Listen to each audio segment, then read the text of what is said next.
Gecə yağan güclü yağışlar nəticəsində Bərdə-Ağdam magistral yolunun kənarında məskunlaşan məcburi köçkünlərin evlərini su basıb. Əsasən çiy kərpicdən olan onlarla evə ziyan dəyib, bir ev isə tamamilə uçub.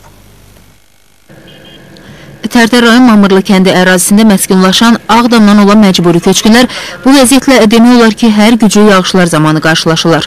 Evlər çökəklikdə tikildiyindən onlara yağış suları maneəsiz dolur. Hər yağış yağanda belə olub. Bir dəfə köktük, getdik, 4 məktəb vardı, yığışdıq ora, bunu tikdik. İndi də vallahi heç də uçda harda qalaq-qalaq, qüvvə yox, can yox. Nəylə tikirik? Gecə saat 1-də yağış yağıb, yuxarıdan sel gəlir, evləri basıb.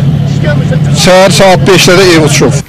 İlkin olaraq əraziyə Tərtər və Bərdə rayonlarından kömək gəlib. Tərtər rayon Fövqəladə Hallar Komissiyası fəsadların aradan qaldırılması üçün bütün texnikalarını əraziyə səfərbər edib. Bütün işlərimizə, gecədən bütün işlərimizə qurmuşuq. Müəyyən evlərə su basıqdır, ziyanlıq dəyibdir. Hal-hazırda müvafiq komissiya yaradılmışdır və komissiya işləyir. İlkin məlumata görə, ilkin versiyaya görə bir evin arxa hissəsi uçmuşdur.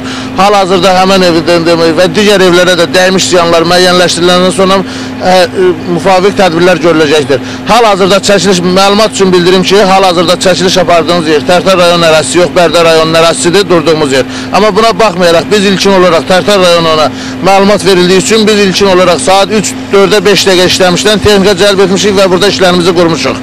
Əlavə olaraq məcburi köçkünlərə ehtiyat yataq dəstləri və zəruri ehtiyaclarının ödənilməsi üçün humanitar yardım da verilib.